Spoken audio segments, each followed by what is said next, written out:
translate from Malayalam to English before speaking?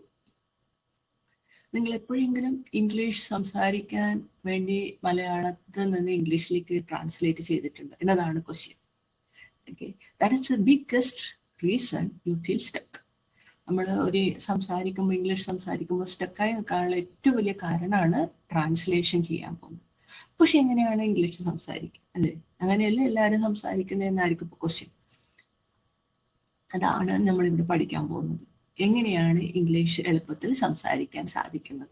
ഞാൻ ഒത്തിരി ക്ലാസ്സിൽ പറഞ്ഞിട്ടുണ്ട്, പക്ഷെ കൂടുതൽ ക്വസ്റ്റ്യൻസ് ഇങ്ങനെ അതിനെക്കുറിച്ച് വരുന്നത് കൊണ്ടാണ് ഞാൻ വീണ്ടും ഈ ടോപ്പിക് എടുത്തിരിക്കുന്നത്.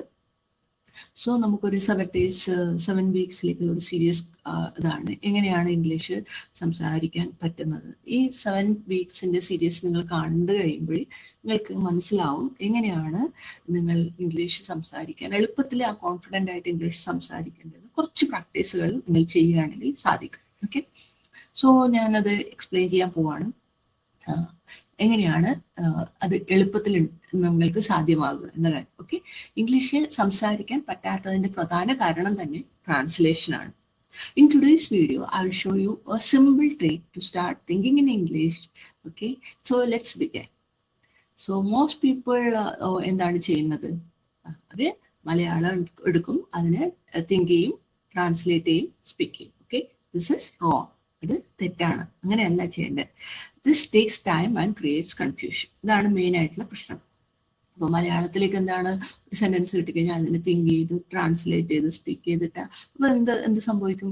ഇവിടെ കൺഫ്യൂഷൻസ് വരും, സമയം എടുക്കും. കുറേ നിങ്ങൾക്ക് ഒരു കാര്യം കമ്മ്യൂണിക്കേറ്റ് ചെയ്ത് വരുമ്പോഴേക്കും ഒത്തിരി സമയം എടുക്കും. പക്ഷെ അതിന് പകരം നിങ്ങൾ എന്ത് ചെയ്യണം?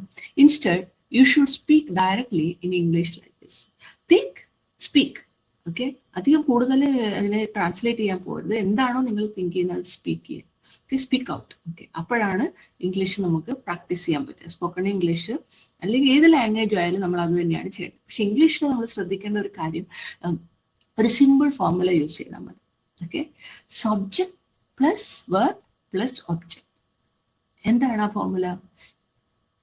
Subject, verb plus object. ഈ 3 കാര്യങ്ങൾ നിങ്ങൾ ശ്രദ്ധിക്കുകയാണെങ്കിൽ നിങ്ങൾക്ക് ഇംഗ്ലീഷ് സംസാരിക്കാൻ എളുപ്പം. ഇംഗ്ലീഷ് ഇത്രയും എളുപ്പത്തിൽ ഈ 3 കാര്യങ്ങൾ ശ്രദ്ധിച്ചാൽ മാത്രം മതി, വേറെ ഒന്നും ആലോചിക്കരുത്. ഓക്കെ, ഞാനിപ്പോൾ അതെങ്ങനെ പറയാം കേട്ടോ. എങ്ങനെയാണ് അത് പറയുന്നത്? Subject, verb, object. Okay, I eat rice. ഇതാണ് ഞാൻ തന്ന എക്സാമ്പിൾ. ഓക്കെ, ഐ ആണ് സബ്ജക്ട്, വെർബ് എന്താണ്? Eat, object rice. ഈ 3 കാര്യം. ഇപ്പൊ നിങ്ങൾ എന്തുണ്ടെങ്കിലും ഈ 3 കാര്യങ്ങൾ ഓർക്കുക, എന്നിട്ട് അത് ജോയിൻ ചെയ്തു. അതിനെക്കുറിച്ച് മാത്രം, അല്ലാതെ വേറെ മലയാളത്തിൽ വേറെ സംഭവങ്ങളൊന്നും നിങ്ങൾ ആലോചിക്കേണ്ട, മലയാളം വേർഡ്സും ആലോചിക്കേണ്ട. Just think in English, make A sentence, then speak out. ഇത്രയും ശ്രദ്ധിച്ചാൽ മാത്രം മതി. ഓക്കെ, പിന്നെ നമ്മളിപ്പം ശ്രദ്ധിക്കേണ്ട ഒരു കാര്യം എന്ന് വെച്ച് കഴിഞ്ഞാൽ നിങ്ങൾ സംസാരിക്കുന്ന സമയത്ത് എപ്പോഴും ഒന്ന് കോൺഫിഡൻ്റ് ആയിട്ടിരിക്കുക. അപ്പോഴാണ് നിങ്ങൾക്ക് സബ് കോൺഷ്യസ് മൈൻഡ് യൂസ് ചെയ്തിട്ട് നിങ്ങൾക്ക് സെന്റൻസസ് ക്രിയേറ്റ് ചെയ്യുമ്പോൾ വേർഡ്സ് വേണമല്ലോ. അപ്പോൾ ആ വേർഡ്സ് കിട്ടാൻ എളുപ്പമാണ് അങ്ങനെ ചെയ്യുകയാണെങ്കിൽ. ഓക്കെ, ഇനി നമുക്ക് കുറച്ചും കൂടി എക്സാമ്പിൾസ് നോക്കാം. ഓക്കെ, ഞാൻ വെള്ളം കുടിക്കുന്നു. എങ്ങനെയാണ് നമ്മൾ സംസാരിക്കുക? ഞാൻ എന്ന് പറഞ്ഞാൽ അറിയാലോ, ഐ ആണ് സബ്ജക്റ്റ് വരിക. വെള്ളം, വാട്ടർ. കുടിക്കുന്നു, ഡ്രിങ്ക് അല്ലേ? അപ്പോൾ എങ്ങനെ നമ്മളത് പറയും? I drink water.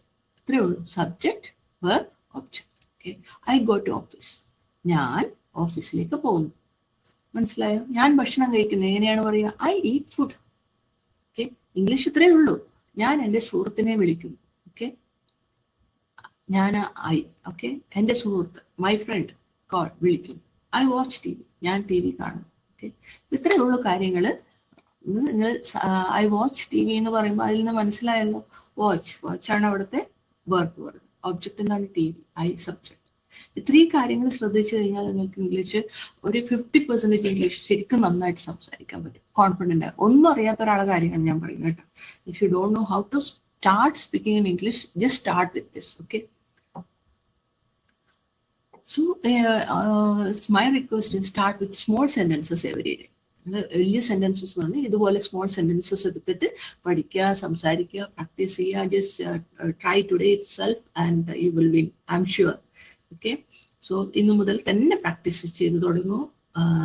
In the next video നമ്മൾ ഇതിനേക്കാളും അടുത്തൊരു വലിയൊരു ഫോർമുല ആയിട്ടാണ് വരുന്നത്. നമ്മൾ വിചാരിക്കുന്നുണ്ടാവും ഫോർമുലയൊക്കെ മാത്സിലല്ലേ? അല്ല, ഇംഗ്ലീഷിലും, ഇംഗ്ലീഷ് സ്പോക്കൺ ഇംഗ്ലീഷ് ആയാലും ഒരു ലാംഗ്വേജ് പഠിക്കാനായാലും അതിൽ ഫോർമുല ഉണ്ട്. അപ്പോൾ ആ ഫോർമുലേസ് ആണ് നമ്മളിപ്പം പഠിച്ചുകൊണ്ടിരിക്കുന്നത്. So the first formula is done today. So hope you all will like it and keep watching our channel. Thank you everyone.